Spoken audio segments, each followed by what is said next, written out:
And then another person would say, do you know there's 331 files in the Library of Congress on this house? Like, I began to go, oh my stars. Right.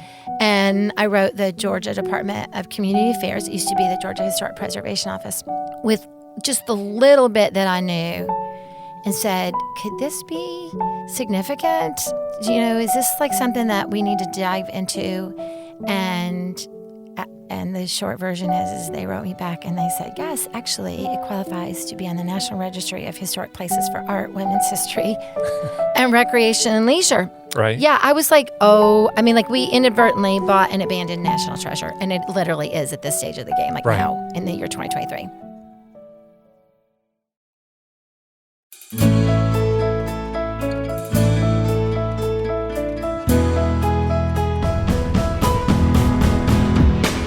From Fiore Communications, it's How I Got Here, a show of inspiring stories from Tallahassee area leaders, business owners, and neighbors, all the challenges, opportunities, inspirations, the twists and turns of life that led them to where they are today.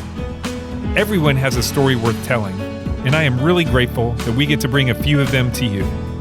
I truly have been changed by my conversations with these amazing people, and I'm confident you will be too. I'm Dave Fiore.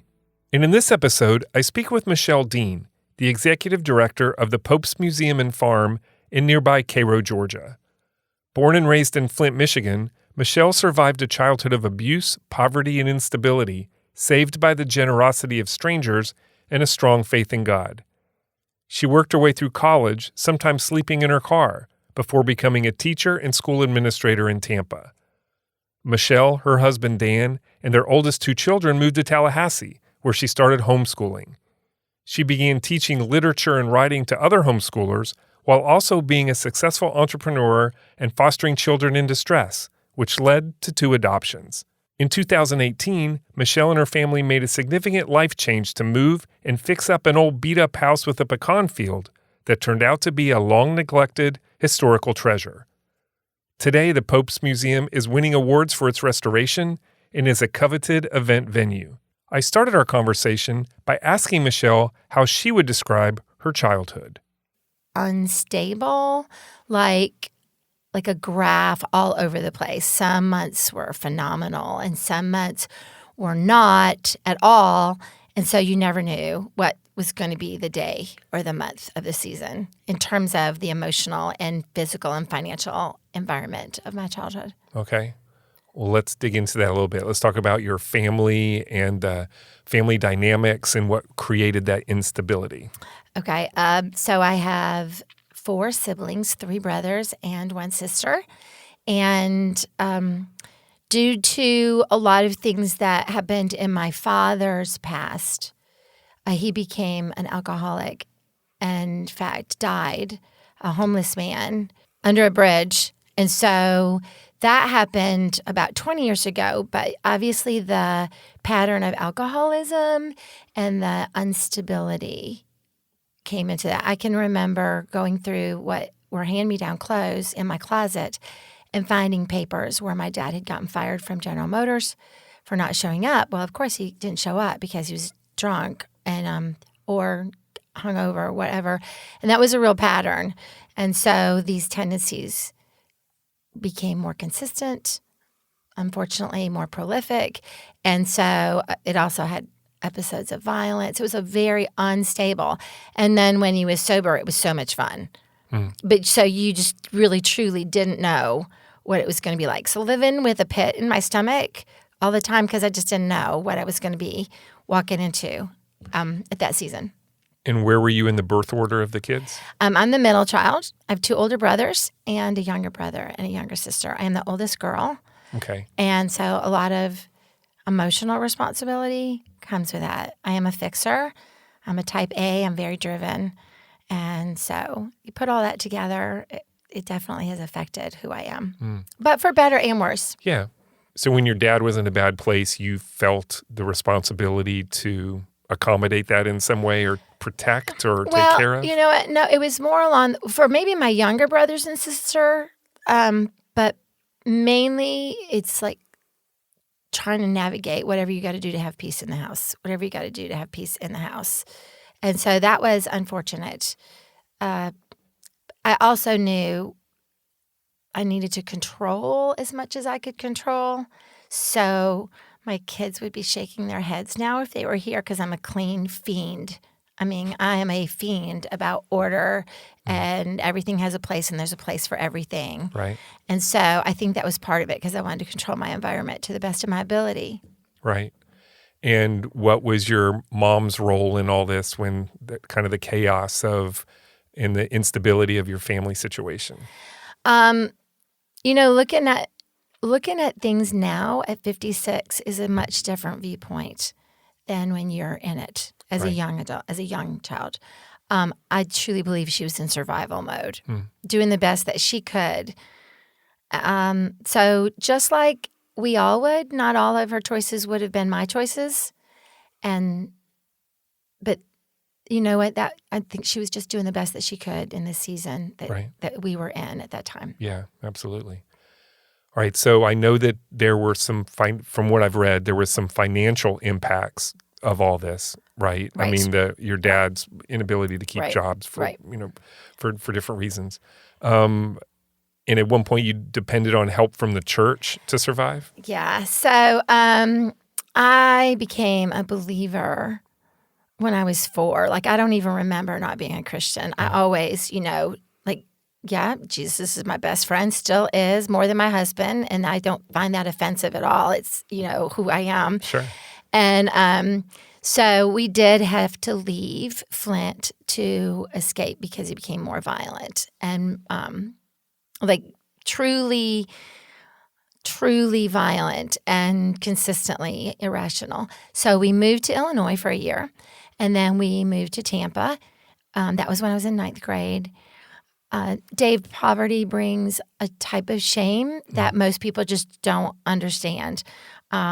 We were the recipients of the canned food drive. I can remember in the high school, the teachers raising money, and people bringing in the cans, the students bringing in the cans. And I would just sit there and know that they were going to go to us. I was trying to act nonchalant about it. Never would have gone on any youth retreats in my entire life if somebody didn't sponsor them. In fact, never even thought about it. Just knew it wasn't an option. Right. Knew extracurricular activities were not an option.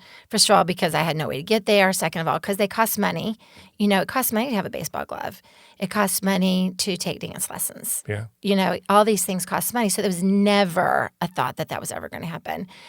And one day I went to church because I was a faithful member of a church in South Tampa. I mean, I was the only one in my family who was, but I went. And they were all going to Gatlinburg. And what a great experience. And I'm like, y'all have a great time. And I literally remember the youth pastor coming up and saying, we're going to drive you home. Somebody's paying for you. Go and pack your stuff. And wow. What did that mean to you? I was blown away. And then, I had never seen a $20 bill before in my life at all. Seriously? Seriously, never seen one. And how old were you at this point? 14. And never had a pair of jeans. Wow. And so, I can remember going to Gatlinburg and the kids on the bus and I wasn't flamboyant about this because obviously I didn't want the whole stinking world to know.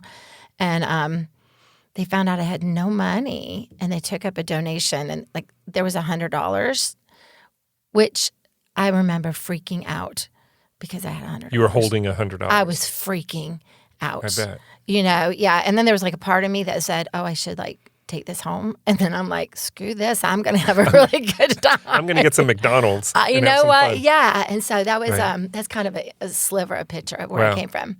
So how did that impact, you talked about, the shame that went along with that. How did that impact your friendships and interactions with kids your age? Thankfully, I was really grounded in the Word of God. And so that whatever the Word of God said about my identity was really and still is what I embraced. It was a fight it was not like it came naturally. I had to concentrate on it. But I definitely said, just because I'm here now doesn't mean I have to stay here. Right. And that is unquestionably one of my life mottos. Just because I'm here now doesn't mean that I'm going to stay here. So I knew education was one of the ways out. I was a great student. Worked my butt off, but I was a great student. And so I said, I can do this. I can go to college. And, part one says there's absolutely no way you're going to go to college. And then there were people really, truly who believed, who God must have just spoke to them because, Helen Faulkner was my science teacher, and she would bring me over to her house to rake leaves so that I could have some spending cash. And these other teachers arranged for me to write essays so I could enter these scholarship competitions. Wow. And I got scholarships and graduated, in the top 3% of my class. And so went to USF and realized, again, just because I'm here now doesn't mean I have to stay here. Wow. So a lot of people had your back. We're looking out for you. Oh, yeah. Along the way. Yeah. I mean, I can't wait. I hope most of them are in heaven so I can just run up behind their neck and say, I hope I made you proud. Because obviously most of them are, 20 to 50 years older than I am, Right. And and I just want to be an encouragement to other people. You just don't know. You could be rescuing somebody. Right. And because any good that I do, I'm like, they're a part of it. Right. That's because they rescued me. Right. In the equation here is help of giving people who wanted to see you do well, plus your hard work and determination to make sure it was going to happen and that wasn't wasted. Right. Yeah. And that was no question for you. Zero. I worked 2 jobs. And at the time, USF, I literally had a hatchback car. Got a scholarship enough to pay for college and to pay for a car. Wow. So I bought, Toyota Celica Supra. I loved That's my a pretty little car. sweet little car. It was a sweet little car. Yeah. It was a hatchback, and I would sleep in it because I took classes, would go work 4 to 6 hours, and then come back and take classes.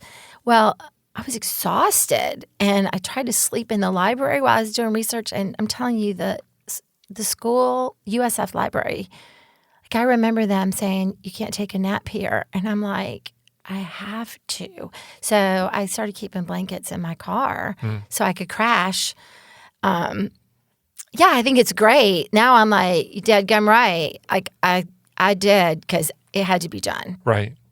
Now, was your family still in Tampa at this point? Yeah. But you were sort of living at home? I had to live at home. Right. Yeah. And so, yes, I did. And their life choices were completely different from mine. So you were the kind of oddball as far as what you were doing? For sure. That's the understatement. I tell, a nice way to put it is if you can think of a lifestyle that would bring the police. Okay, let me back up, Dave. I want to be very clear. Hillsborough County Sheriff's Office has been amazing. I was this young woman, and they would escort me home all the time. All the time. They would show up at the grocery store where I was working and take me out to lunch all the time. And it sounds so peculiar, but and they even took me out to the range and taught me how to shoot. Okay. Just shoot. Right. Certain deputies would do that. Certain deputies. Okay. And they were friends for decades later and always acting with the utmost of professionalism. But what made this so crazy is I'm not sure that they weren't just wanting to get in to the activities that were going on at my house. Oh.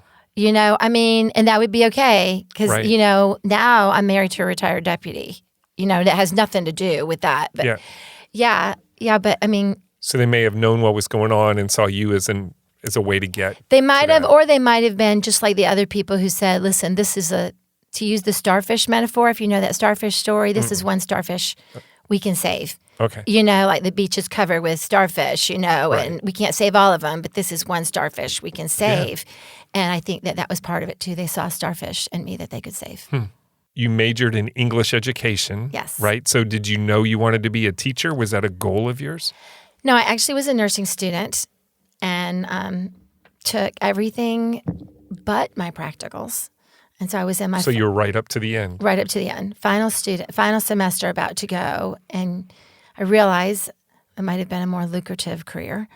But Especially nowadays. yeah, Although both are in high demand. well, I literally realized, what am I doing? I don't even want to do this. I don't even want to do this. And so then I thought I'd be a science teacher because I had all these science credits. Yeah. And I definitely one day said, I need to do what I love. And I love speaking, and I love writing, and I love reading, and I love empowering people with the ability to think. And so did a complete change of direction, became an English education major, and loved it. I've always loved it. Okay, so you not only funded a college education, you pretty much funded two, right? Yes, yeah. And in my educational career, I did teach science for a while and taught algebra. And I know that's usually an anomaly to have an English student who loves those math and science classes at the same time. I just love education, period. There you go. So, well, that's good. All right. So when you graduate, you do start teaching, right? And where did you get your first job? Webb Junior High in Tampa. And then the legislature changed the number of teachers that the state needed. And so that plan got to change. Because there weren't as many needed? There wasn't as many needed. Okay. They changed the ratio of teacher to kids? That's exactly what they did. That's perfect. That's exactly what they did. All right. So I got a job at Tampa Baptist Academy. Turned out to be a God thing. Dr. Barbara Bodie became my mentor professionally. She was awesome then. She's still awesome. I just have nothing but respect for her. And she is another one who saw really great things. And looking back, she took some really big risks on this green teacher.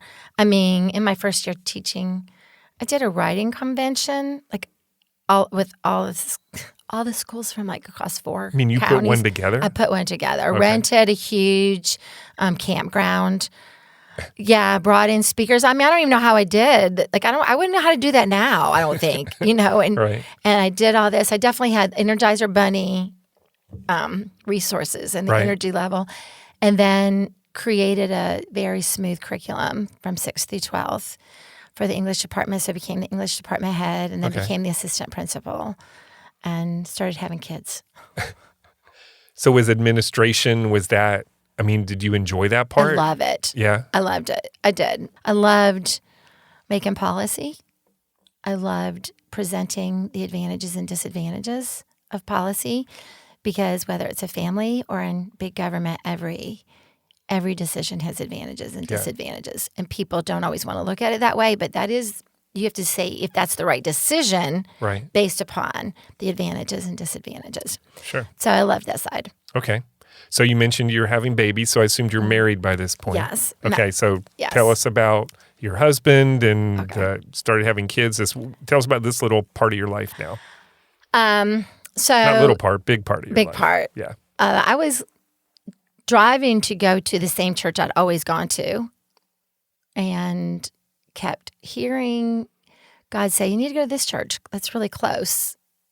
And I mean, probably 6 to 8 months. Okay. I was like, why would I do that, God? It's not where I go to church. It's not my denomination, and it's not in my life plan. So finally, to be honest with you, if I'm being totally honest with God and the audience, I really just wanted to stop the harassment, which is what I felt. Fine, I will go to church there, right. And that little voice every time you drove by. Every just time. Make it stop. Seriously, every time I went by. This is where you're going to go to church. No, I'm not, God.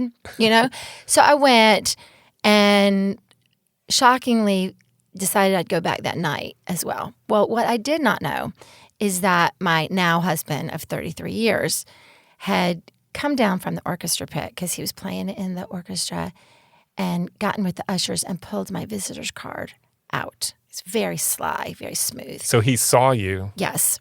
And found your card. Yes. And literally said he knew that I was the woman for him right then. Wow. And chased me down the parking lot and pretended that he was on the church greeting committee and he had my card and he was here to make me feel welcome, blah, blah, blah, blah. Wow, that's pretty slick. Oh, it was so cute. It's so cute. And to be cliche, the rest is history. He just cracked me up. So we dated for 6 months.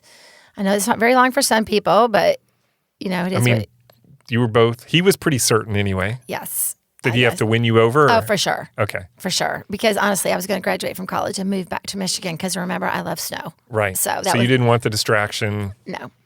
You have stuff to get done. Yes. And he was very blunt too. He said on our very, very first date, you need to know that this is where I serve God. This is where I go to church. And if you're the wife that I think you're going to be, our first date, this is where we will worship.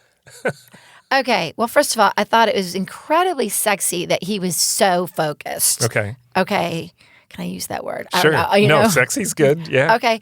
And it just cracked me up that he was so certain. Yeah. And I was like, you don't know what you're getting into. I'm seriously high maintenance, Right. And I am high maintenance. And so, yeah, he would be saying amen, if he was here. So your husband is Dan. My husband is Dan. Okay. And so we got married in 1990, and we had our first son in 1993. And then we had another son in 1996. So I have 2 adult sons. Right. And his company, short version is that he lost his job. And that was a very challenging year for us because unemployed for 9 years. We call it a year of purgatory because I couldn't work anymore. The doctor had said, you need to stop for a little while. And I had a 3-year-old and a newborn. And of course, just the daycare would have taken the salary anyway. Right. So we ended up in Tallahassee. So the church that he was never going to leave, circumstances changed with your family that made him need to come to make a change somewhere. Right. So why Tallahassee? How'd you end up here? Well, his family is from Gulf County. So we would drive, and visit his family these first 6 years that we were married. And we would both say, I think we're going to end up in Tallahassee. And we both would chuckle, why? We're totally happy in Tampa.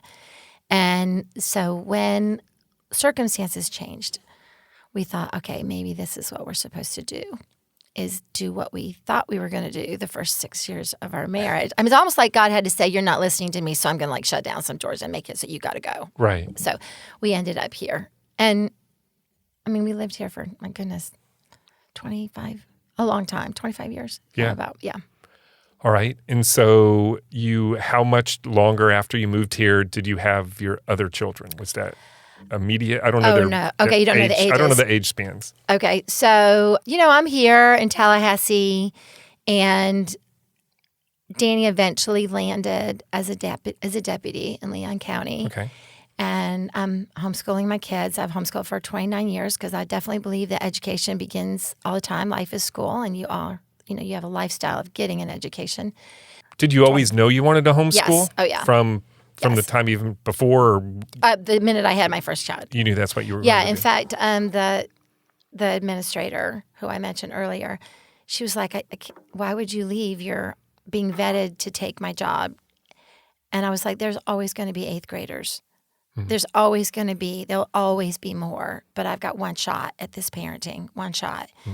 And I'm determined to do the best that I can do. Plus, I was I don't want somebody else watching my kid take his first step and teaching him to read. I wanted it all. So I did that. We came up here. We were at the dinner table, and that would be Dan and I and our 2 sons, and they are probably 8 and 7.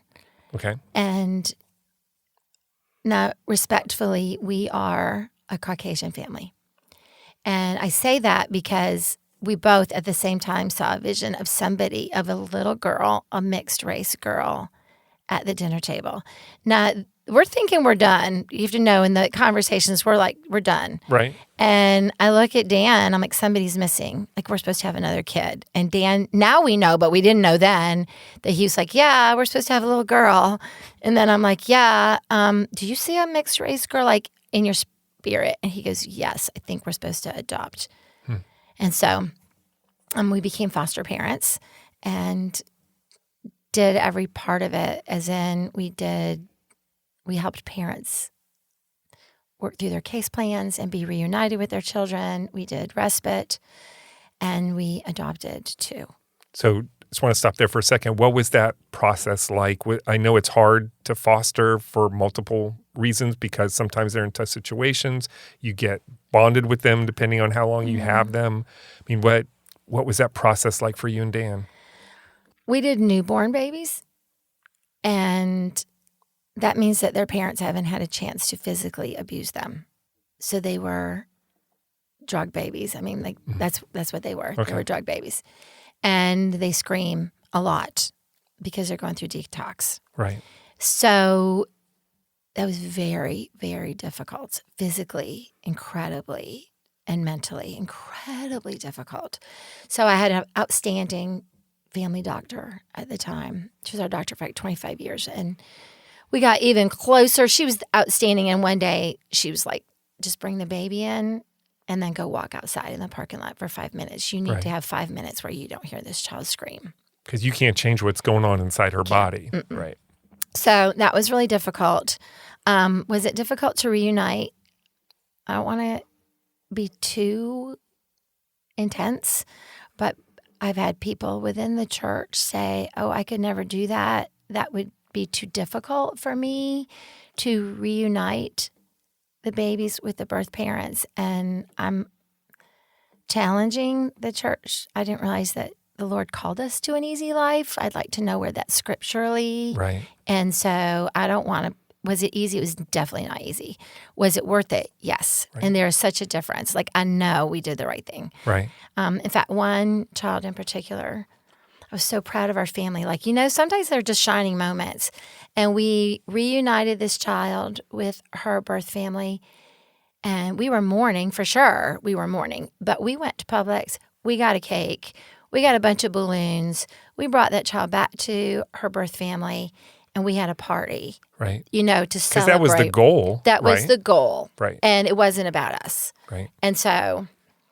That's awesome. Yeah, well, I want to tell you, we cried the whole way home.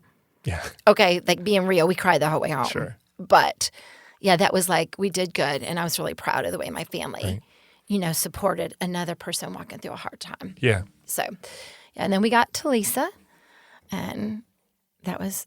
But she was going to be a keeper. Oh, yeah. Yeah, we knew from the beginning. So that was the plan with her. Yes. So you fostered her first? Yes. Well, the mother surrendered.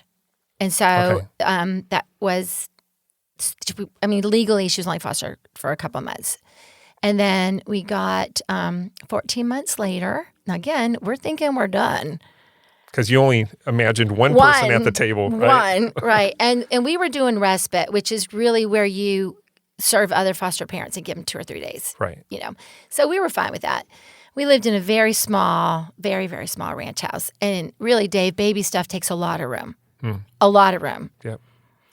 And we have this teeny tiny car and this teeny tiny house. And the powers that be called on December 15th, I remember very clearly, and said, hey, can you take one? And I was like, no, we have no place to put anything. And it's a little boy, and all I have is girl stuff, and I have a 14-month-old, and an 11 and a 13. There's no way. Right. And then 3 hours later, got the same phone call again. And I said the same thing. We have no room. We have no stuff. There's no way we can make this happen. It was the same person asking the same thing? Yes. Yeah.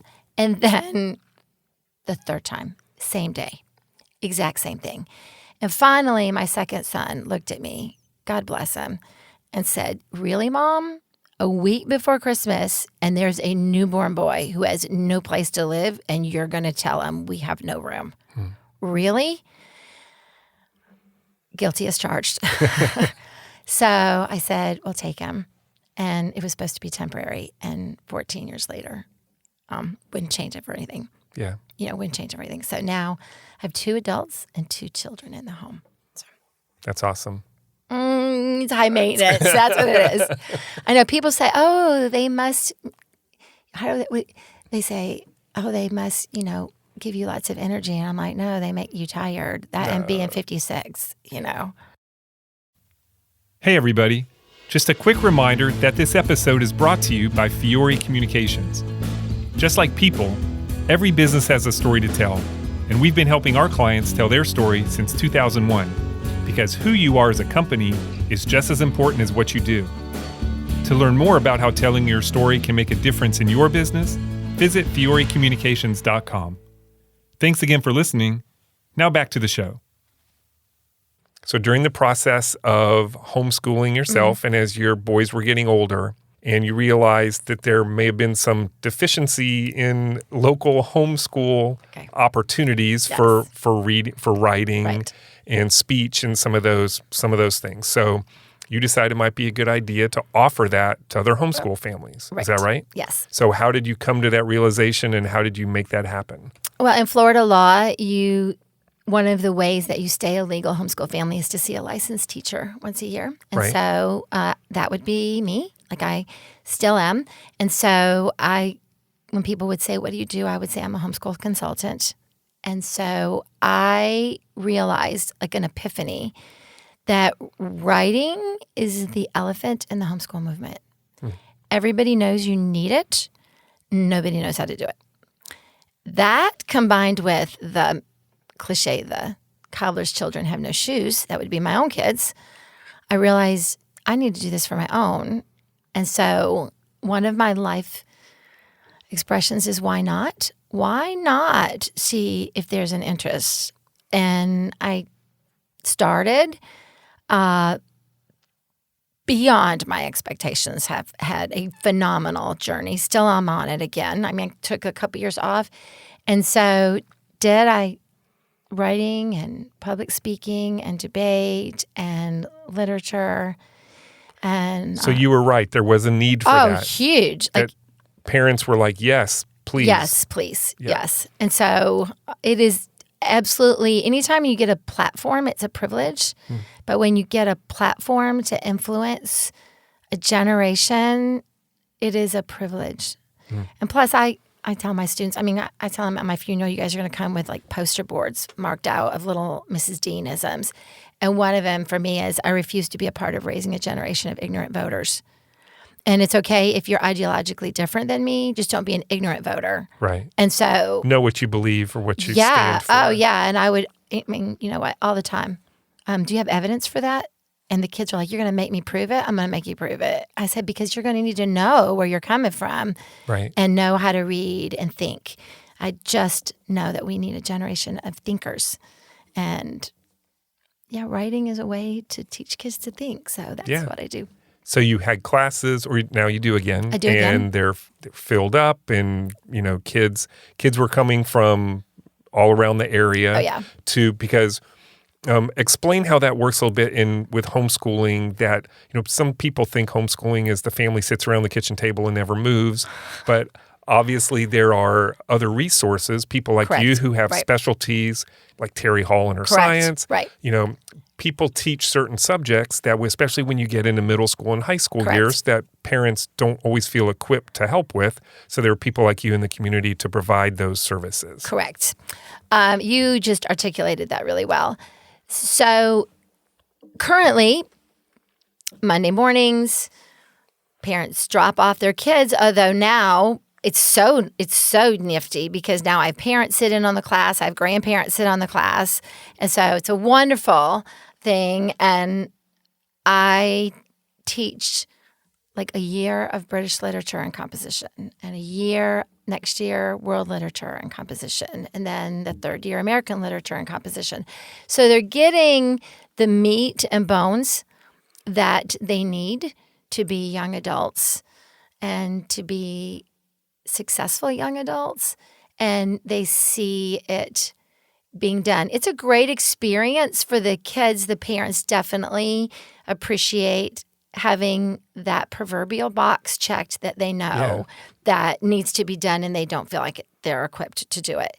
And for me, I feel very vivacious and alive when I'm teaching. Like I have so much fun. I'm like, I can't believe I get paid to do this much fun. When you were doing this kind of the first time around, you weren't just doing that.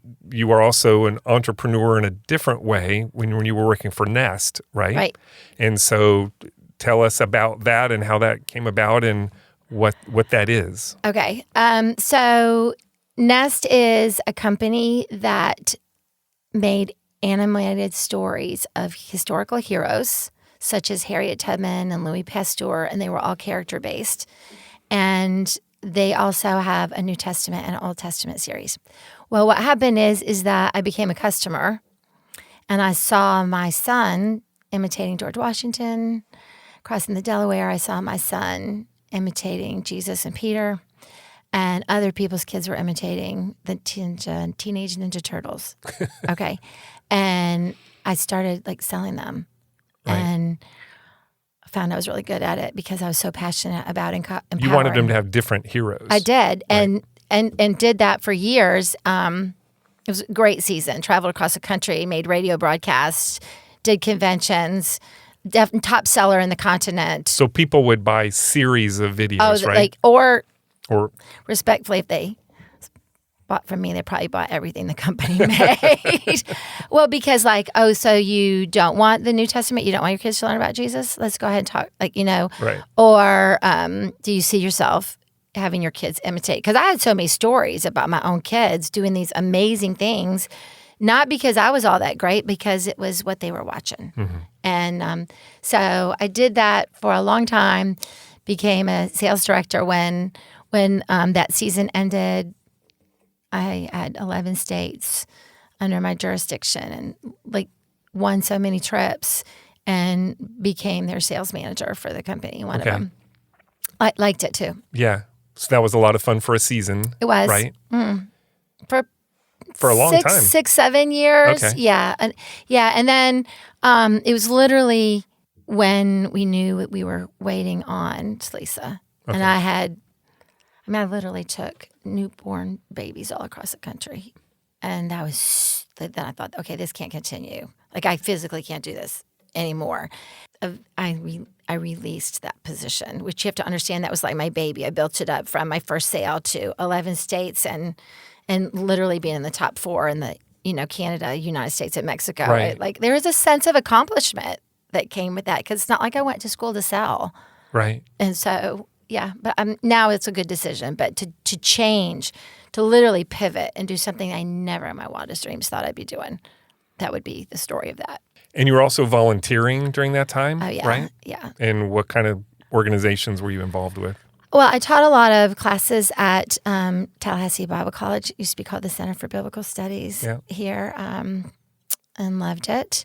And always super active in my church, sang on the praise and worship team. I mean, every church I've ever been in forever. Led worship for years at some Tallahassee churches, and ended up director of Christian education, and then ended up director of women's ministries. So definitely administrative positions. Building something out of nothing is not, obviously there must have been something there because I'm not God. I can't build out of nothing, but, making things happen. All right. So you're cranking along, super busy, involved with life, family, teaching, homeschooling, and I don't want to say out of nowhere because I'm sure something happened. You decided to make a significant life change, move to Georgia, and take on a pretty significant fixer-upper. Yes. So what got that whole process started? Well, I was about to go away for a 3-day women's retreat,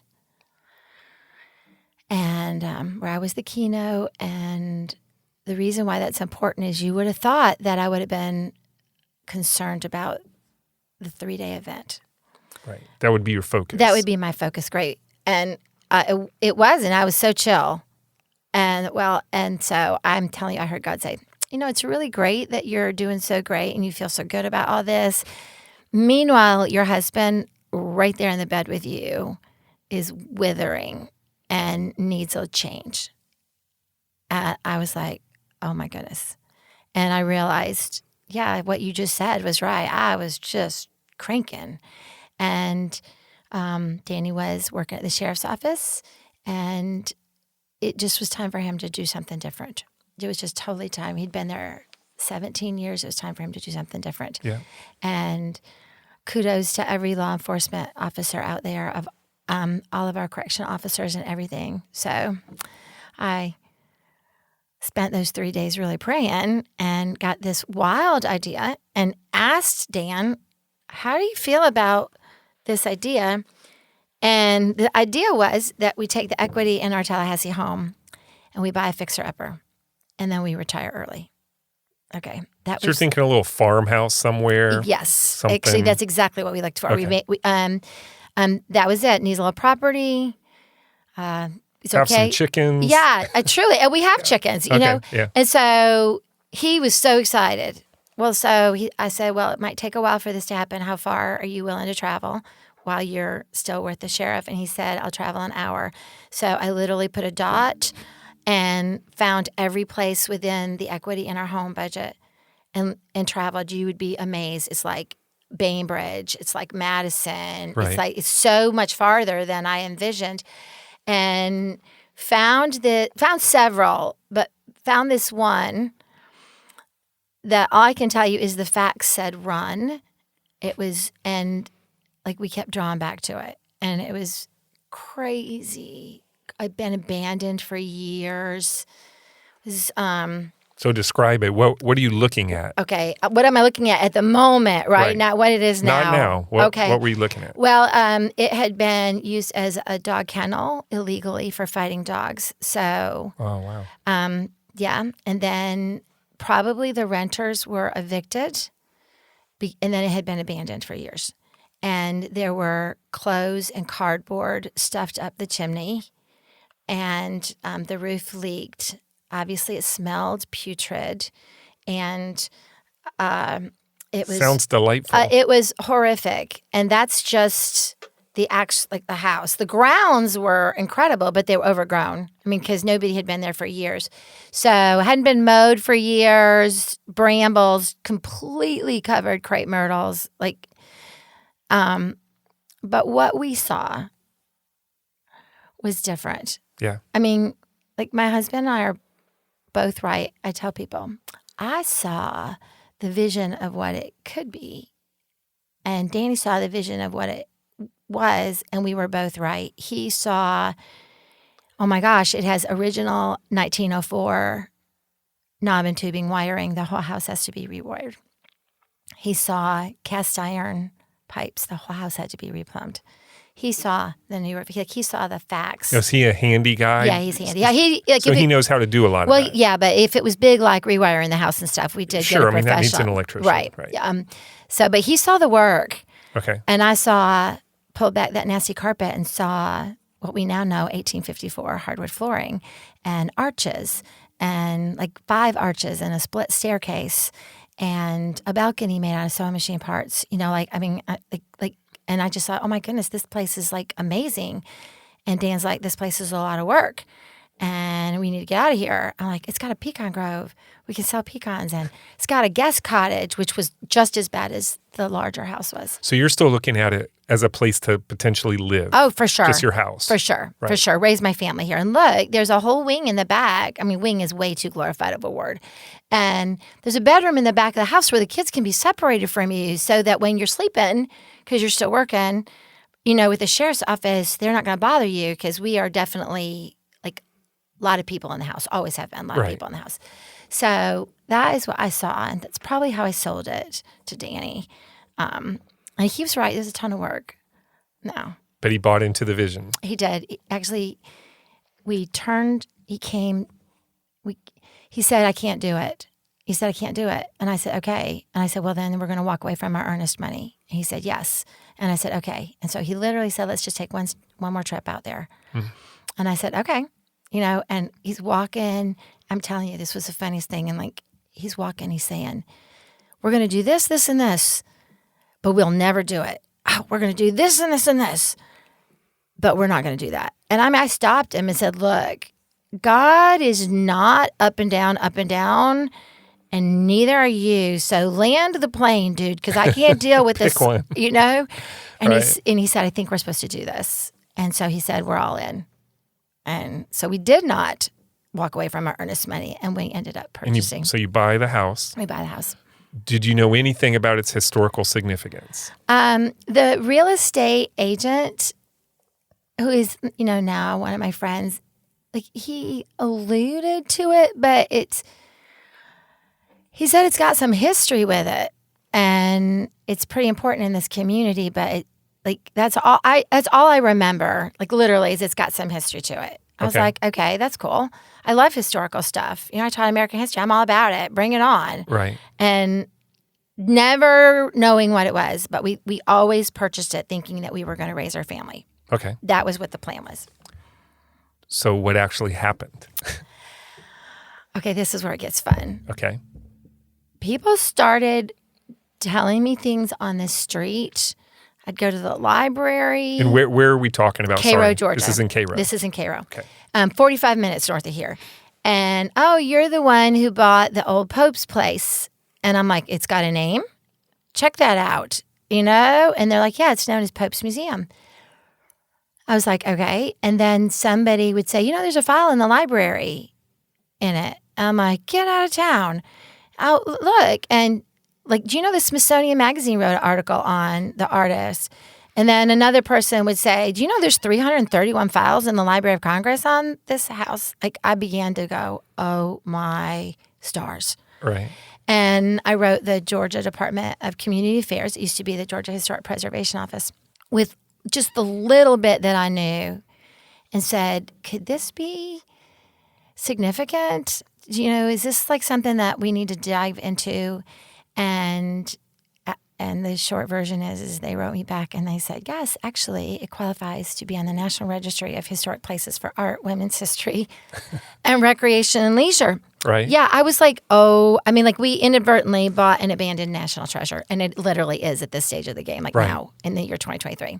All right. So how does that change your mindset and focus as far as restoring and bringing, you're not just making it livable and better. Now you're in some kind of restoration process, right? So what did that look like?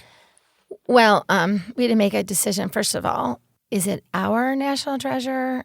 And if it's truly a national treasure, then it belongs to the people. So we're not going to live in it anymore. Well, we live in the back. Okay. And sometimes we live in the cottage, but we live in the back a lot. And so we went to a lawyer and said, I think we need to become a nonprofit organization. So we did. Okay. And because using the explanation, we knew we were going to have to restore the historic floors, and we knew we were going to have to do the electricity. There were things that are in your house that we have to keep up just like you do. But there is 100-foot-long World War II memorial that literally is known across the world. I know that now. I didn't know that then. And it cost a lot of money to restore it, to light it up, to preserve it. There's a Red Cross memorial to the World War I nurses on the property. There's a lot more artwork that, again, it was there, but it was so covered with brambles. And then second of all, it was in such bad, horrific shape that I didn't know the significance of it. And so we became a nonprofit organization. Okay. And we started dividing up, okay, this is what the deans are taking care of. This is what the nonprofit's taking care of, right. And applied to be on the National Registry of Historic Places. And let me go ahead and tell you, it was too funny because I was on the phone with the state authorities and they said, well, are you comfortable writing and researching? And I thought, oh my golly, this is like my destiny. Yeah. And they said, would you be comfortable speaking before the legislature? Yes. And so, right. I started that journey, which we officially were placed on the National Registry April of last year. So not even a year ago. That's awesome. Congratulations. Awesome. Yeah, That's very cool. I did not know what a huge deal that was. I thought if your place was old enough, it qualifies. Yeah. Not true. Right. It was. So you restored paint, colors, textures, interior stuff. You tried to make it as close as you could. Yeah, we actually were given the state of Georgia's highest award for historic preservation last year. And in November, the National Society of Daughters of the American Revolution, the National Society, the top dog, right, gave us their highest endorsement for historic preservation. And they inducted the artist, Laura Pope Forrester, into the National Hall of Fame. And Georgia has her in their Hall of Fame. Wow. So all this has happened in a couple of years. And it's been quite the journey. But yes, huge historic preservation. Right. So I imagine that took some research on your end because you just don't naturally know how to restore a house to restore it to what it was before. Right. So how did you do that? Well, I'm sure that if the people at the Department of Historic Preservation were here, they would say she drove us crazy with questions, because I knew nothing. Right. I knew nothing. Well, who would? And I knew nothing about running a nonprofit, and I'm still homeschooling. I'm still got laundry to wash, still trying to figure out life, like what everybody else does in life. So what was the purpose of the nonprofit? To raise money? To raise money and to get grants so that we could do events there. Like we've done the Southern Shakespeare Company that is here in Tallahassee. Yeah. They've worked with us and we've done production out there. Okay. And we do community events. We have a big Christmas festival. We've got things scheduled for the future. And you can't do that without, like you wouldn't open up your home to 300 people. Right. Right. Strangers. Well, that's what happened. It'd be a bit crowded, too. Yeah, and that's what happened on December 15th. Like, we had 300 people, Yeah. And we got it because we had a lot of sponsors, including the Georgia Council for the Arts, because we did an arts festival. Okay. And so that's what the nonprofit was. Not only could we not restore the artwork that was there, it's just cost prohibitive. So who is Laura Pope Forrester, and kind of real quickly, what is her story? Okay, so she lived in South Georgia, in Cairo, and she was married in 1894, and she created the #1 tourist attraction in South Georgia. And she did it by creating an outdoor art environment where she created statues showcasing the accomplishments of women. They're not all women, but the majority of her work was statues of women and murals.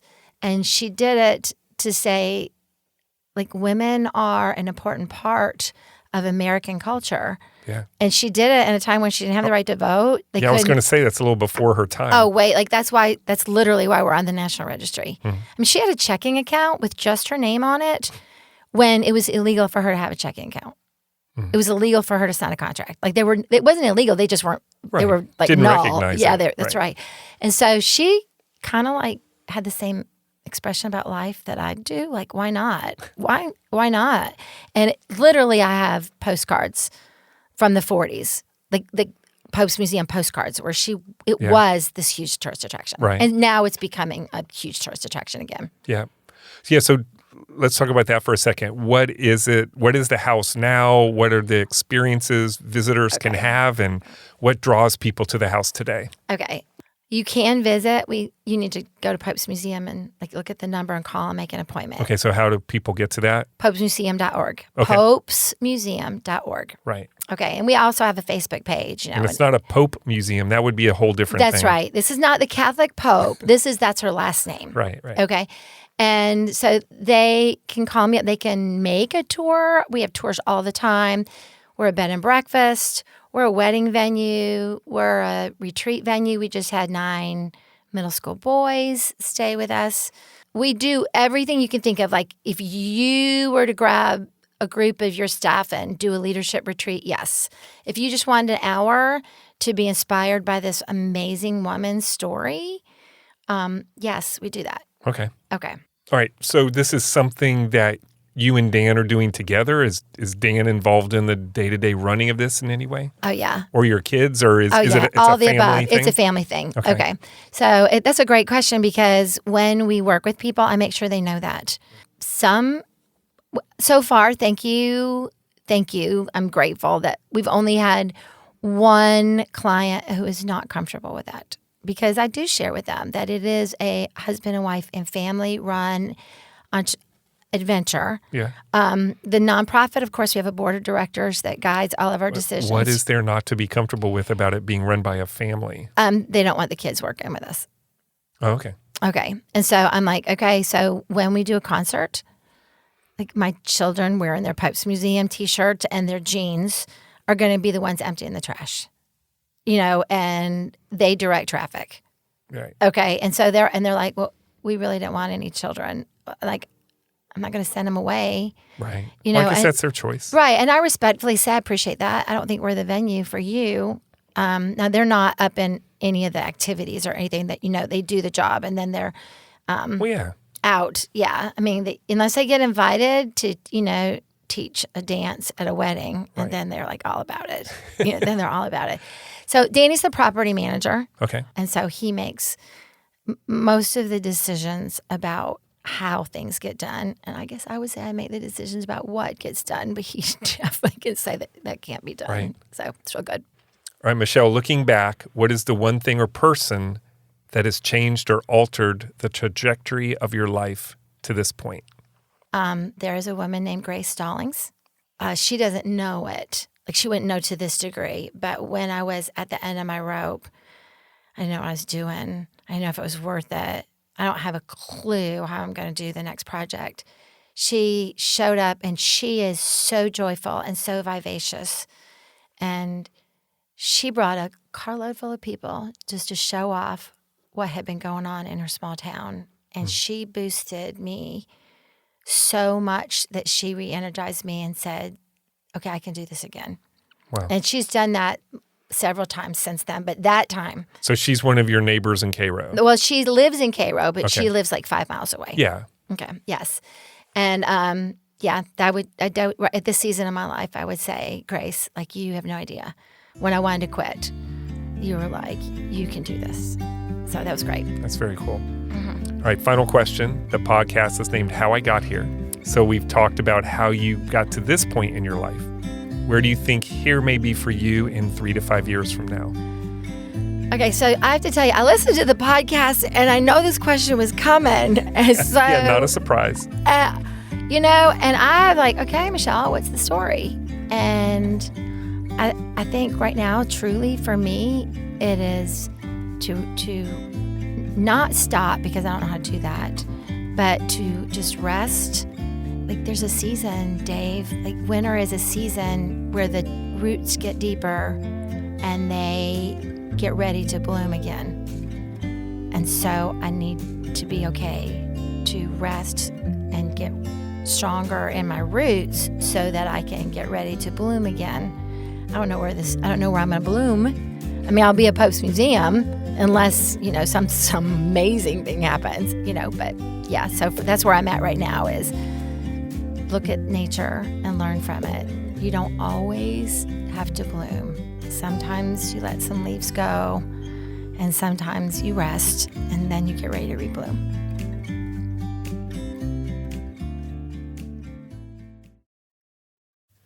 Thanks for listening to the show.